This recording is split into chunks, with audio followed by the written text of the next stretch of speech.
They're gonna let him die." The words sliced through the biting November wind, sharp as a shard of glass. They stopped him dead. Julian Croft, founder of Apex Capital, a man who moved markets with a whisper and dismantled companies before breakfast, turned his head. The voice was small, trembling, but laced with a terrifying certainty that cut through his armor of cashmere and indifference. He'd just left a soul-crushing board meeting at Mount Sinai, a 3-hour marathon of numbers, projections, and veiled threats. The city air, thick with the smell of exhaust and roasted nuts, was supposed to be his reprieve before the waiting escalade swallowed him whole. Instead, there she was. A little girl, couldn't be more than 7, standing on the frozen sidewalk. Her coat was a size too big, the sleeves frayed, her mismatched gloves barely covering her chapped fingers. One cheek was smudged with dirt, her dark braids coming undone in the wind. She wasn't crying. Her eyes, wide and dark, were fixed on him with an intensity that unnerved him. Tucked under one arm was a worn-out stuffed elephant, one of its button eyes missing. If a story like this is already grabbing you by the throat, do me a solid. Hit that like button, drop a comment with your first impression, and make sure you're subscribed because we're just getting started. "Please," she said, her voice a little stronger now. She took a step forward, tugging at the sleeve of his $1,000 coat. "My brother, Leo, he fell. He won't wake up." Julian blinked, his mind struggling to shift from billion-dollar valuations to this grimy, desperate reality. A panhandler, probably. But her eyes, they held no grift, only raw, unadulterated terror. "The nurses, they keep saying we have to wait, but nobody's coming. They said he needs something for his heart, a special machine, but they won't get it." "My name's Mia," she added, as if anticipating his next question. "I'm 7. My brother Leo is 10. We were at the shelter and he fell down the stairs." She shivered, but her gaze never wavered. "He's sick, real sick, in his heart." A sniffle, a quick wipe of her nose with a gloved hand. She stood a little straighter, a soldier bracing for impact. "I saw your car. You're rich, right? My mama always said rich people don't have to wait in line." Julian stared down at her, a cocktail of annoyance, and a strange, unwelcome flicker of something else stirring in his gut. "I'm not a doctor, kid," he said, his voice rougher than he intended. "But you have money," she stated, not as a question, but as a fact of the universe. "And money makes people listen." Behind her, through the revolving glass doors of the emergency room, a commotion erupted. "We need a crash cart in triage 3, now!" Mia's eyes widened. Panic finally broke through her stoic facade. "That's him! That's Leo!" She spun around and ran back inside, a tiny blur of desperation, for a reason he couldn't name, a reason that felt like a ghost pressing a cold hand to his back. Julian followed. The chaos of the ER hit him like a physical blow. The smell of antiseptic, the cacophony of beeping monitors, the strained voices. Near the nurse's station, a boy lay on a gurney, his body limp, his face a waxy, terrifying gray. His lips were tinged with blue. His chest barely moved. A young resident was fumbling with an oxygen mask, his hands shaking. An older nurse stood by the phone, her voice tight but lacking the primal urgency the situation demanded. "I'm waiting for the on-call cardiologist to return my page," she said to no one in particular. "You're waiting for a damn page?" Julian's voice was a whip crack. It silenced the immediate area. "There's a child dying on your floor and you're waiting for a call back?" The nurse looked up, startled, ready to dismiss him. "Sir, this is a restricted area." Julian's voice dropped, becoming something cold and dangerous, the voice he used when he was about to financially ruin a man. "You're waiting for what? An approval form? A golden ticket from Willy Wonka? He's coding on your damn floor! Mia was at her brother's side, her small hand patting his cheek. Leo, wake up. Please, Leo. A senior physician, his face etched with fatigue, finally approached. But even he seemed to move with a bureaucratic slowness, the kind that assessed a patient's insurance status before their pulse. Julian saw the flicker in his eyes, the subtle calculus of liability and resources that happened 1,000 times a day in places like this. The calculation that decided who lived and who waited.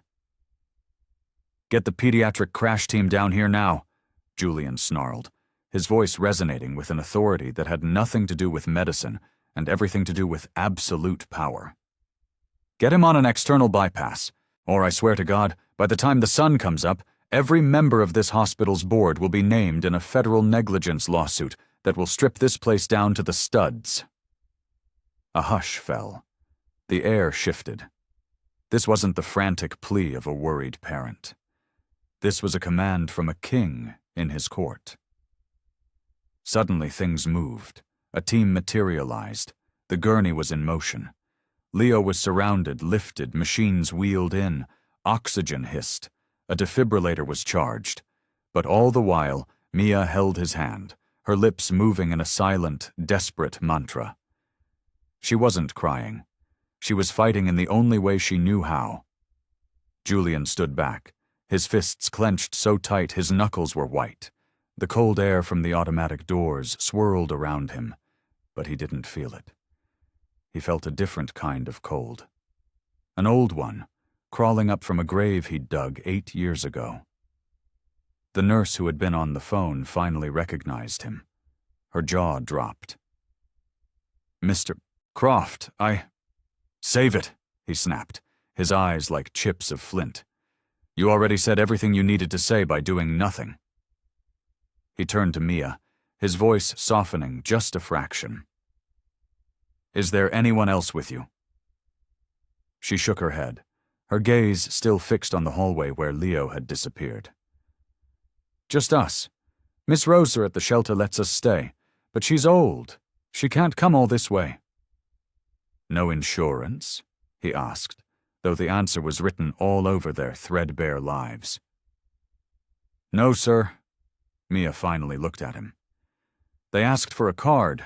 I gave them the one from the library, but it didn't work. Julian sucked in a sharp breath.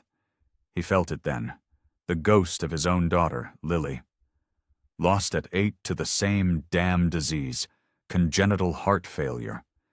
The same quiet fading, the same soundless suffering, the same agonizing wait for a heart that never came. Mia reached into her coat pocket and pulled out a crumpled, dirty dollar bill. She held it out to him. It's all I have, she said, her voice barely a whisper. But you can have it, for helping Leo. What do you think is going through Julian's mind right now? Is it pity, guilt, or something else entirely?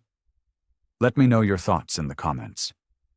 Julian looked from the pathetic, folded dollar to her small, determined face.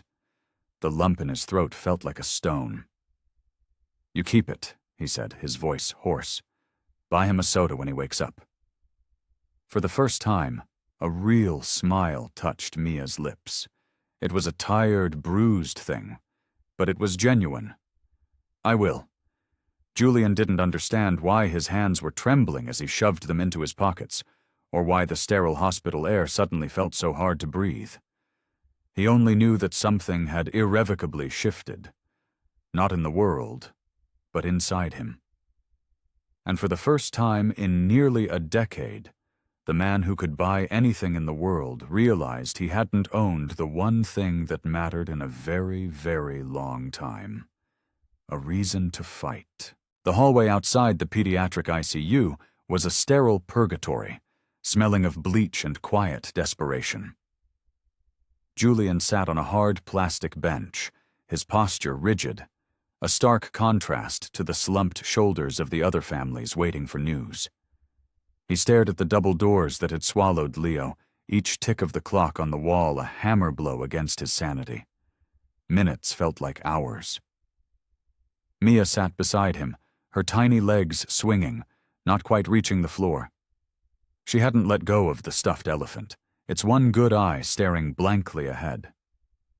She wasn't crying. The stillness around her was profound, an ancient sorrow trapped in a child's body. Julian had seen grief. He'd seen it raw and loud in boardrooms after a hostile takeover, and he'd seen it silent and suffocating in his own empty mansion. Hers was different. It was a practiced, worn-in grief, the kind that had been a constant companion. "You don't have to be so strong," Julian said, the words feeling foreign and clumsy on his tongue. She looked up at him, her expression unreadable. "It's okay to cry, Mia," he added gently. She shook her head, a slow, deliberate motion. "Crying doesn't fix things." There was no bitterness in her voice, just a chilling pragmatism. He turned away, a muscle in his jaw tightening. This little girl had more composure than most of the CEOs he dealt with, and the thought was both admirable and deeply tragic. Across the hall, 2 nurses walked by, their voices low whispers. One did a double take, recognizing him. "That's Julian Croft," she murmured to her colleague. "The Apex Capital guy. The shark." Mia heard them. She turned to Julian. "Are you really a shark?" Julian let out a short, humorless breath. "Sometimes." Her brow furrowed. "Do sharks buy people new hearts?" He almost smiled. "Hearts aren't like stocks, Mia. You can't just buy them when the price is right." She looked down, considering this. "Then why do people say the rich never die?" Julian blinked. "Who says that?" "Everyone," she replied simply. "At the shelter. They say if you have enough money, you get to live forever." He leaned his head back against the cold wall. "Money can buy the best doctors, the best machines, the best rooms in the best hospitals, but it can't buy you more time on the clock, and it can't buy back a life that's gone." Mia didn't respond for a moment, just kept swinging her legs. Then, out of the blue, she asked, "Did you ever lose someone?" The question hit him like a physical blow. He thought about lying, about deflecting, but the truth was etched into every line on his face. "Yes," he said, his voice tight. "My daughter, Lily." Mia went still. "Was she little like Leo?" "She was 8. Mia nodded slowly. "Did she have a stuffed animal?" Julian closed his eyes, the memory sharp and painful. "A rabbit, a floppy one named Patches. Its ears were always crooked." "Did she die here?" Mia asked, her voice soft. He hesitated. "No, in a hospital in Boston." "Oh." Mia leaned her head against the bench. "I bet they didn't make you wait." That landed harder than a punch. Before he could formulate a reply, the ICU doors swung open. A doctor, Dr. Eris Thorne, emerged. He was a tall man with tired eyes and an air of quiet competence. He held a tablet in his hand, his face unreadable. Julian was on his feet in an instant. "How is he?" Dr. Thorne glanced at Mia before speaking to Julian. "He's stabilized for now. We have him on an external heart-lung machine. But his heart function is critical. It's failing, rapidly." He paused. "We can't proceed with any long-term treatment protocols, including listing him for a transplant, without a legal guardian's consent." "I'll sign," Mia said, hopping off the bench. The doctor gave her a sad, gentle smile. "I'm sorry, sweetheart. You're not old enough." "She's all he has," Julian cut in, his voice sharp. "I understand that, Mr. Croft," Dr. Thorne said calmly. "But without a legal guardian or a court order, my hands are tied. We can maintain him, but we can't authorize invasive, life-altering procedures." Julian's tone turned to ice. "So let me get this straight. You're going to keep him in a holding pattern, sedated and on a machine, until a piece of paper shows up? A piece of paper that, for a child in his situation, might as well not exist? And what if it's too late by then?" Dr. Thorne flinched. That's not a fair assessment. Fair? Julian took a step closer. Neither is a 10-year-old boy dying because of a bureaucratic technicality. There was a tense silence. Is there anyone we can call? Dr. Thorne asked finally. An aunt? An uncle? Mia shook her head. Miss Rosa, but she's not family. She just tries to help. Julian pulled out his phone, his movements sharp and precise. Get me your hospital administrator. Right now. Sir. I'm not asking, Julian said, his eyes boring into the doctor's. I'm telling you. Dr. Thorne hesitated for a split second, then gave a curt nod and walked down the hall. Julian sat back down, the adrenaline leaving him feeling hollow. Mia was watching him, her expression a mixture of awe and fear. Are you going to yell at everyone until they help us? She whispered. He looked at her, then at the ICU doors. I might have to. She seemed to think about that. Then, so quietly he almost didn't hear it, she said, I'm glad. They sat in silence once more. Finally, Julian turned to her. Are you hungry? She gave a single small nod. He stood and held out his hand. Come on. Let's go find something in this god-forsaken building that passes for food. Mia took his hand. Her fingers were impossibly small and cold in his. They walked to the hospital cafeteria, Julian shortening his long strides to match hers. In the elevator, she looked up at him, her head barely reaching his waist. Do billionaires eat hospital food? Only when they're with someone important, he replied without thinking. She looked down at her worn-out sneakers, and, for the first time, a real shy smile graced her lips. The cafeteria was a brightly lit, half-empty space that buzzed with a low hum. Julian guided her to the food line. The options were bleak. Lukewarm chicken fingers, gluey mashed potatoes, overcooked green beans. Mia looked at it all with a critical eye. You ever had real macaroni and cheese? She asked. The kind that's baked? He nodded. I make it myself. 5 cheeses, breadcrumb topping. Mia looked up at him, as if he'd just confessed to being Batman. You cook? I used to, he said, the words tasting like dust. Not so much anymore. She wrinkled her nose. That's sad. Yeah, he said, looking out at the glittering, indifferent city beyond the window. It is. They found a quiet table. Mia ate with a focused intensity, not speaking, just satisfying a deep, gnawing hunger. Julian didn't touch his food. His mind was already a whirlwind of strategy. Calls to his legal team. Favors to be called in. Lawyers to summon. If the hospital wouldn't move, he would make them move. He would buy the damn hospital and fire everyone if he had to. Lily had died while people followed protocol. Leo would not. When they were done, Mia meticulously wiped her mouth with a napkin. Will I get to see him again tonight?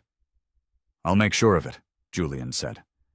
She nodded, stood up, and tucked her elephant under her arm. Just before they walked out of the cafeteria, she looked at him, her dark eyes searching his face. I think Lily would have liked you, she said. This time he couldn't hide his reaction. A wave of pain, so sharp and unexpected it almost buckled his knees, washed over him. Pain, and something else, something that felt dangerously like hope, all delivered by a little girl who refused to cry. Julian Croft stood before the office of Dr. Harold Miles, the chief administrator of Mount Sinai, feeling the old battle instincts kick in. The polished brass plaque on the mahogany door was just another obstacle. He'd stared down men far more powerful than this in rooms far more intimidating. Usually, he was the one behind the big desk. Today, he was the battering ram. Behind him, down the hall, Mia sat in a waiting area chair, her legs swinging, her elephant held in a death grip. She looked small, and out of place against the backdrop of corporate art and muted gray walls, a silent testament to the stakes of this meeting. He knocked once, a sharp, authoritative rap. "Come in." The office was exactly as he'd pictured it. Plush carpet, dark leather, a panoramic view of the city, and a wall of framed degrees that served as a pedigree. Dr. Arthur Miles, a man in his late 50s with thinning hair and a well-tailored suit, looked up from his desk, a flicker of surprise in his eyes. "Mr. Croft," he said, rising, "this is an unexpected... You're going to explain to me why a 10-year-old boy is being left to die in your ICU while your staff quotes protocol," Julian said, cutting him off. His voice was quiet, but it held the coiled tension of a striking snake. Miles flinched at the bluntness. "I assure you, our team is providing the highest standard of stabilizing care." "Stabilizing care is a euphemism for waiting for him to die without getting sued," Julian shot back. "I've reviewed his chart. His heart is failing. You know it. I know it. He needs a transplant, and he needs to be on that list yesterday."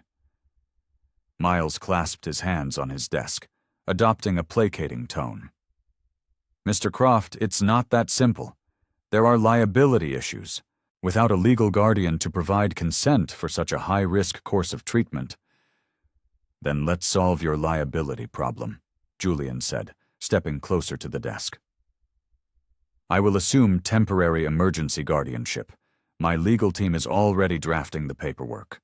I will personally fund every aspect of his treatment, sign any waiver you put in front of me, and assume full legal and financial responsibility for the outcome. Is your liability concern addressed now?" The administrator stared at him, momentarily speechless. He glanced at a folder on his desk, likely Leo's file. "And what, may I ask, is your relationship to these children?" Julian paused. The question hung in the air, demanding an answer he hadn't yet articulated, even to himself. "I lost my daughter," he said, the words raw. "To the same damn disease.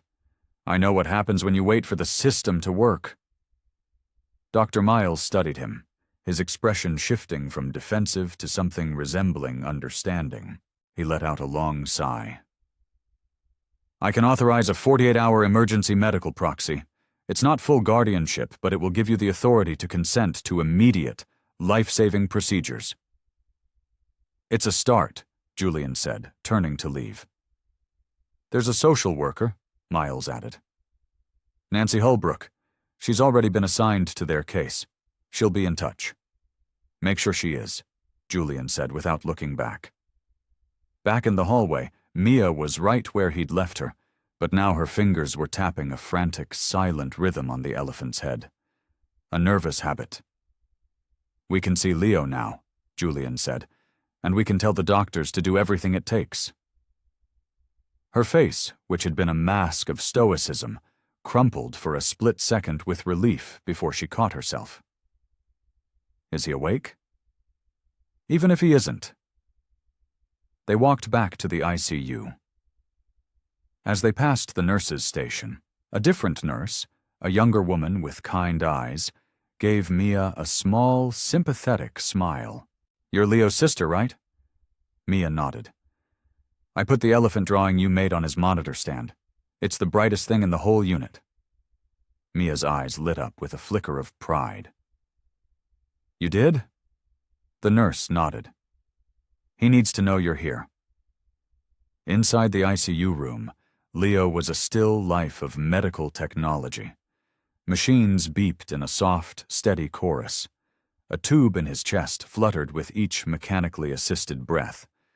His skin still looked unnaturally pale, but he was holding on.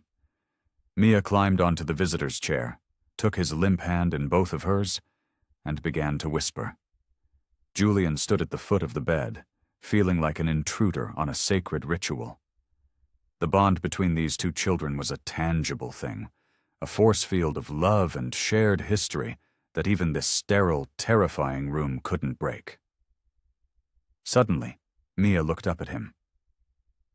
"Mr. Croft?" Yes. Can a person lose their name? He tilted his head. What do you mean? She looked from Leo's still face back to Julian. Like, if nobody says your name, or knows who you are, or cares about you, do you just disappear? The question was so profound, so heartbreakingly philosophical, it took him a moment to answer. No, he said finally, his voice thick. A name doesn't disappear just because the world isn't listening. Mia nodded slowly, as if weighing the truth of his words. Sometimes, it feels like we're not real, unless someone remembers us. Julian pulled a chair over and sat down, the legs scraping softly against the linoleum. When my daughter died, he confessed, the words feeling like they were being torn from his chest. I used to say her name over and over again, Lily, Lily, Lily, just to hear the sound. I was terrified that if I stopped, she'd vanish completely. Mia looked at him, her dark eyes filled with a wisdom far beyond her years. Did she? No, he whispered. Not entirely, because I remember her. And now you've heard her name too. A faint smile touched Mia's lips. Then maybe if I keep saying Leo's name, he'll stay too. They sat in the quiet, the silence punctuated only by the rhythmic beeping of the machines. A few minutes later, the kind nurse returned with a warm blanket. Visiting hours are technically over soon. I'm staying, Mia said, her voice small but firm. Julian looked at the nurse. She's staying, with me. I'll take full responsibility. The nurse hesitated, then gave a slight nod. I'll see what I can arrange. After she left, Julian looked at Mia. I'll meet with the social worker tomorrow. We'll figure this out. We'll make sure Leo gets everything he needs. Mia tilted her head, her gaze direct. Why are you doing all this for us?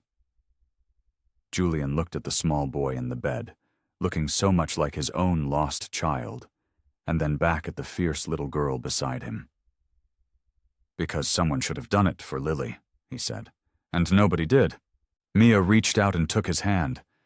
Her touch was small, warm, and trusting. And in that moment, Julian knew this wasn't about guilt anymore. It wasn't about charity. It was the beginning of something terrifying and new. It was responsibility. Not to a board, or a stock price, or a legacy, but to two children the system had forgotten. Two children who, against all odds, had just found a reason to be remembered. The sun had barely crested the Manhattan skyline when Julian arrived at the hospital the next morning. His suit was immaculate, but the dark circles under his eyes told a story of a sleepless night spent on the phone. First with his lawyers, then with his personal doctor, and finally with a contact at the Administration for Children's Services. Inside the PICU, Mia was asleep in a large recliner, curled into a tight ball with her elephant clutched to her chest. She had fallen asleep holding Leo's hand. The boy's condition was unchanged, still, pale, and tethered to the machines that were keeping him alive. Julian watched them from the doorway, a silent guardian. Mia slept like Lily used to, as if afraid she'd fall out of the world if she took up too much space. He remembered tiptoeing into Lily's room in the dead of night, just to watch the gentle rise and fall of her chest. It was a habit he'd never quite broken. A quiet cough behind him broke the silence. He turned. A woman in her mid-50s stood there, her expression calm and professional. She wore a simple gray cardigan and sensible shoes, and carried a worn leather briefcase. "Nancy Holbrook," she said, her voice low. "ACS." Julian led her to a small private consultation room down the hall. "Thank you for coming so early," he said as they sat. "A child in the ICU with no guardian on file is always urgent," she replied, opening her briefcase. "I've reviewed the preliminary report. Leo and Mia King. Their mother died of an overdose 6 months ago. The father is not on record. They've been staying with an elderly neighbor, a Miss Rosa Davis, but there's no formal arrangement. It's a mess, Julian stated. Nancy nodded, her eyes not leaving the file. I've seen worse. He leaned forward, getting straight to the point. I want to petition for full legal guardianship, not just temporary, permanent. My lawyers are preparing the case. I will provide for their education, their health care, their future. I will establish trust funds. I will assume full responsibility. Nancy finally looked up, her gaze sharp and appraising. Mr. Croft, with all due respect, men in your position don't typically adopt children out of an emergency room. This isn't a charity auction. They found me, he said simply. I didn't go looking for them. She studied him, her expression unreadable. You understand what guardianship entails, don't you? It's not just writing checks and making press statements. There are home studies, psychological evaluations, background checks, and more than that, it's a lifetime commitment. These aren't a PR project, they're children. I know what they are, he said, his voice quiet but firm. Her tone softened slightly. Why them? Why these two? He didn't hesitate. Because they remind me of who I lost, and because I can't live with myself if I turn my back on them now. She closed her folder, her decision seemingly made. All right, Mr. Croft, let's go meet the little girl.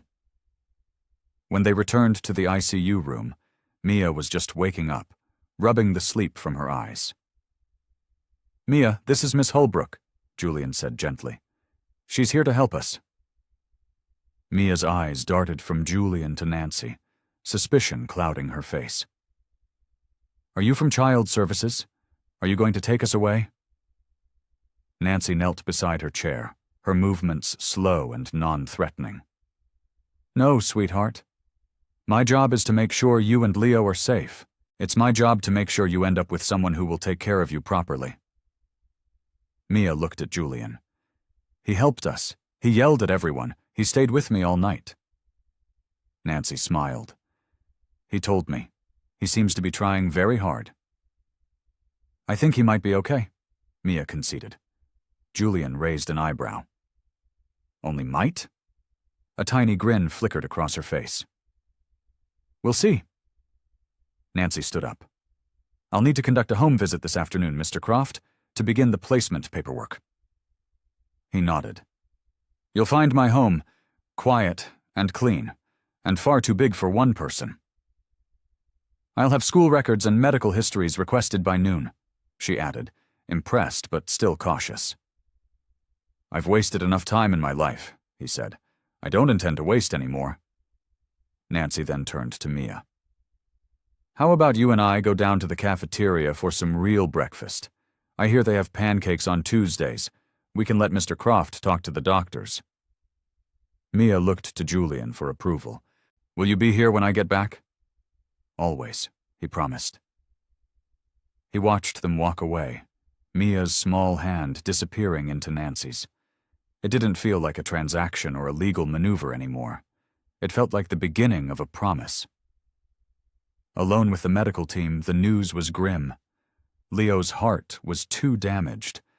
A machine was keeping him alive, but it wasn't a solution. He needed a new heart. Soon. The waiting list was long, and children with no insurance and no stable guardianship were often shuffled to the bottom. I will handle the insurance, Julian stated flatly. And I am handling the guardianship. Get him on that list. Top priority. I will call every hospital administrator, every donor network, every politician I need to. I will fund a new cardiac wing for this hospital if that's what it takes. Do you understand me? Dr. Thorne stared at him, a flicker of awe in his tired eyes. I understand, Mr. Croft. When Julian found Mia and Nancy in the cafeteria, Mia was meticulously building a wall around her pancakes with sausage links. I think he should get a puppy, she was telling Nancy seriously. Nancy raised an eyebrow. Leo? No, Mr. Croft, Mia clarified. His house is too quiet. Puppies make things loud and happy. Julian smiled, a real smile this time. I'll take it under consideration.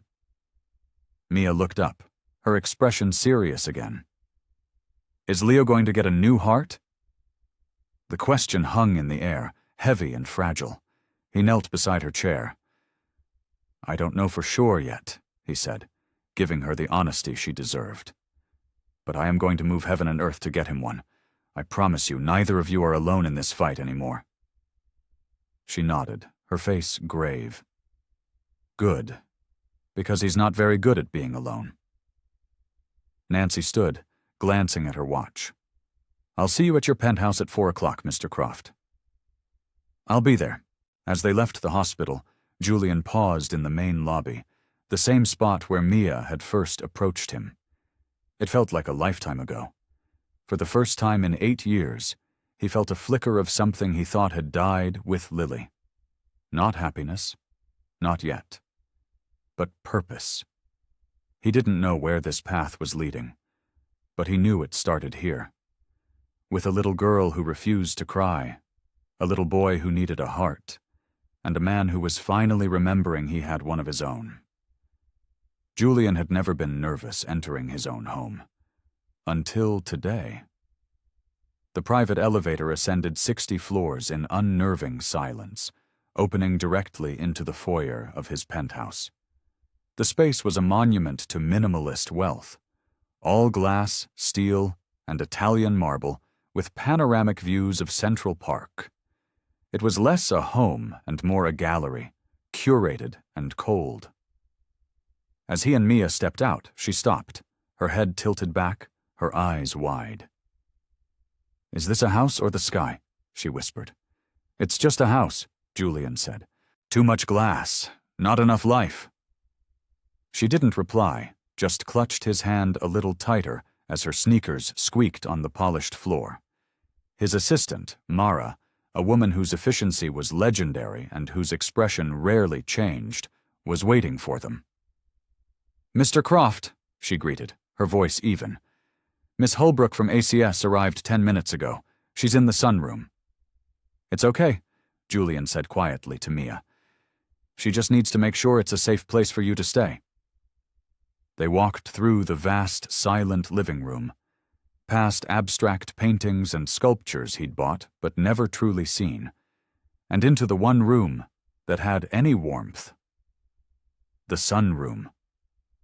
Nancy Holbrook was sitting in a wicker chair, a cup of tea on the table beside her, observing the city below. She looked up and smiled. The view is certainly adequate. Julian nodded. I've had the guest wing prepared. For both of them. Nancy turned her attention to Mia. So, what do you think? Could you see yourself living here? Mia looked around at the floor-to-ceiling windows, the expensive furniture, the unnerving quiet. She looked up at Julian, then back at Nancy. It's very big. Is that a good thing? Nancy pressed gently. Mia shook her head. It's just quiet. Nancy made a note on her legal pad.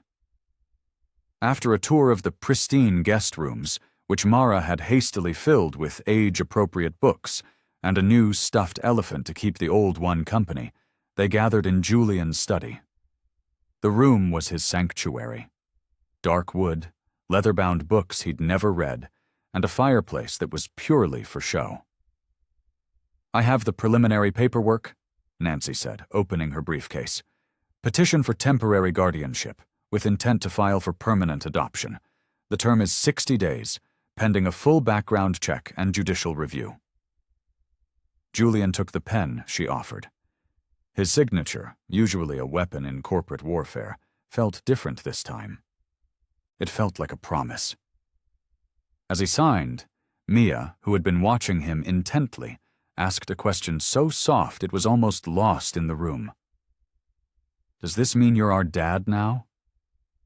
Julian looked up from the paper, the pen still in his hand. Not in the official sense, not yet, but it means I'm responsible for you, and I don't take my responsibilities lightly. She nodded, as if that was a satisfactory answer. Okay, I don't really need a dad. I just need someone who won't leave. Nancy's gaze flickered between them, an unreadable expression on her face. When she finally left an hour later, the sun was casting long, golden shadows across the marble floors. "Come on," Julian said, offering his hand to Mia. "Let me show you your room for real this time." He led her down a hallway to a suite that overlooked the park. A child's bed with soft, colorful blankets had replaced the generic guest furniture. There was a small desk, a bookshelf, and a cozy window seat. Mia walked in slowly, running a small hand over the smooth wood of the windowsill. "Is this all for me?" "Yes," Julian said. "You can put your things away."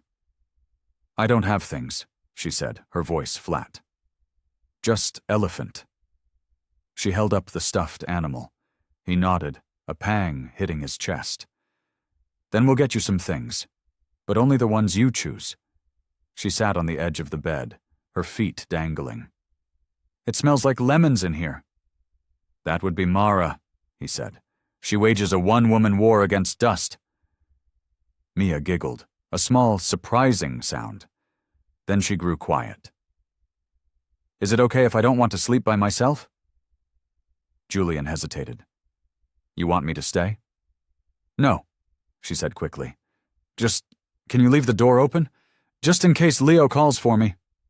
"I'll leave it wide open." Later that night, Julian sat in his home office, the city lights a glittering tapestry below. The phone pressed to his ear. "No, I don't care about the waiting list protocol, Steve," he said, his voice low and dangerous. "You will call every pediatric transplant center in this country. You will leverage every contact we have. I will fund the transport, the surgery, the aftercare. I will buy a damn jet to fly the heart here myself. Make it happen." He hung up and leaned back, rubbing the bridge of his nose. He hadn't fought this hard for anything in 8 years. Not since Lily. A soft knock made him look up. Mia stood in the doorway, her elephant under her arm. "I can't sleep." He pushed his laptop away. "How about some warm milk?" She nodded. In the cavernous, stainless steel kitchen, she sat on a stool at the island while he warmed milk on the stove, the motions feeling both foreign and painfully familiar. He handed her the mug.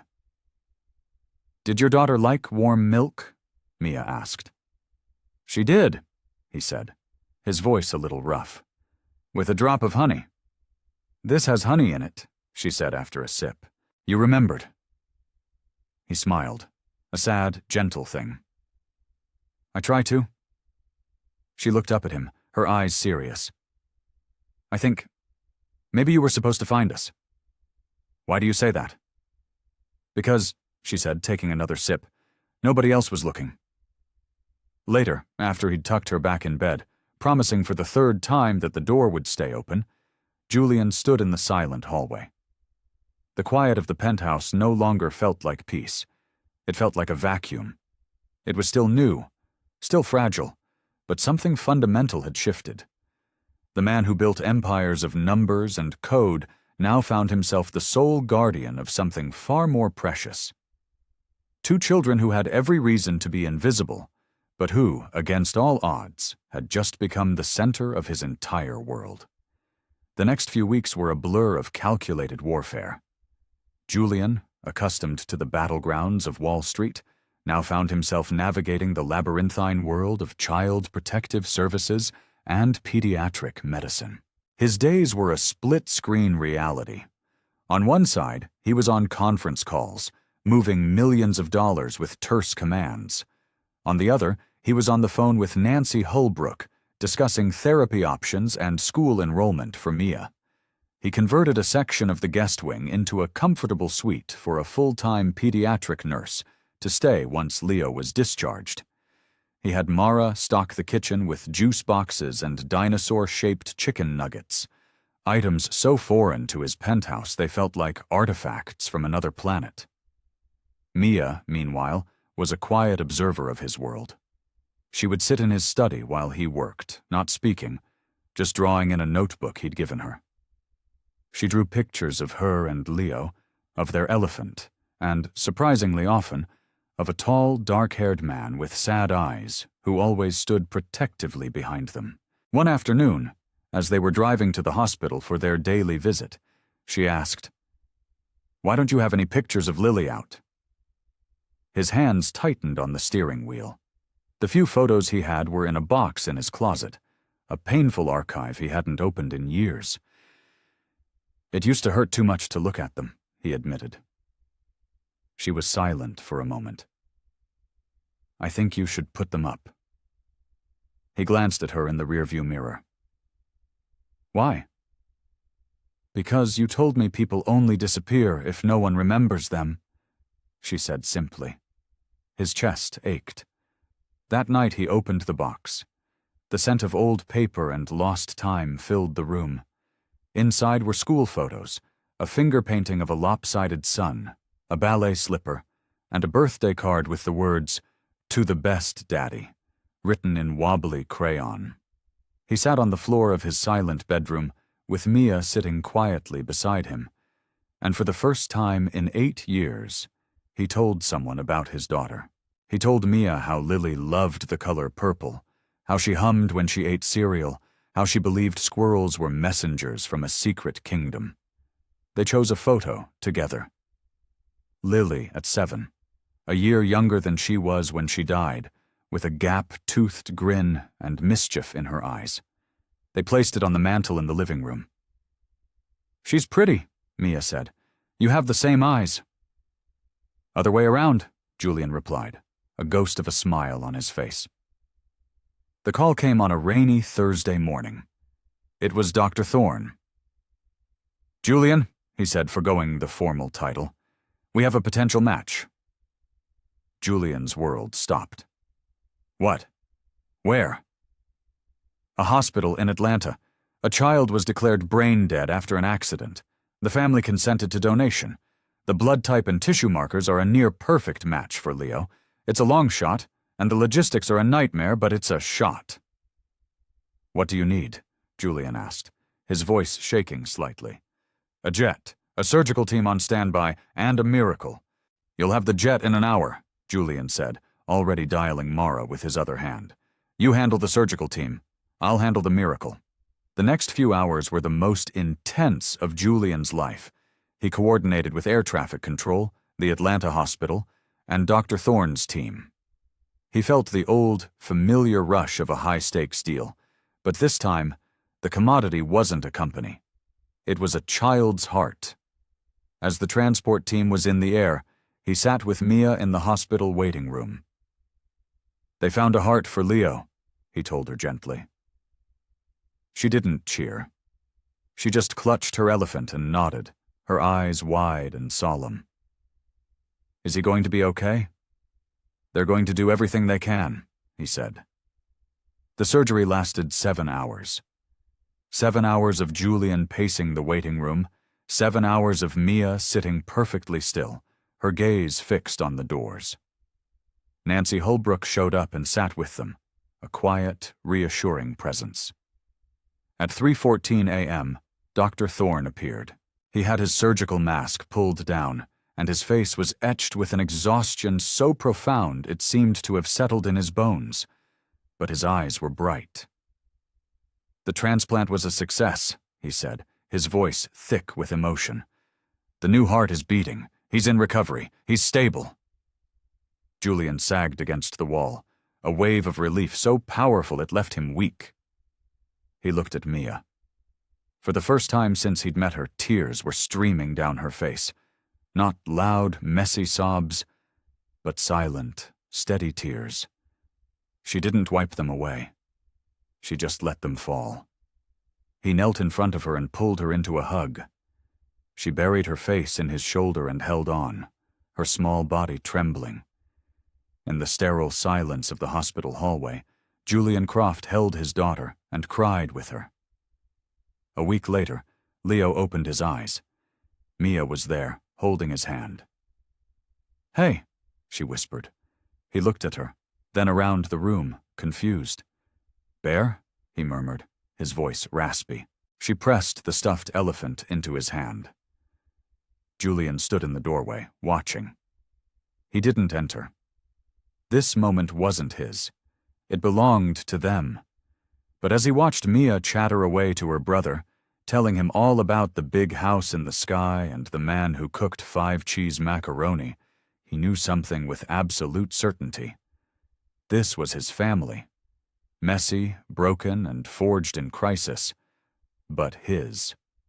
The day Leo was finally discharged from the hospital was a monumental occasion.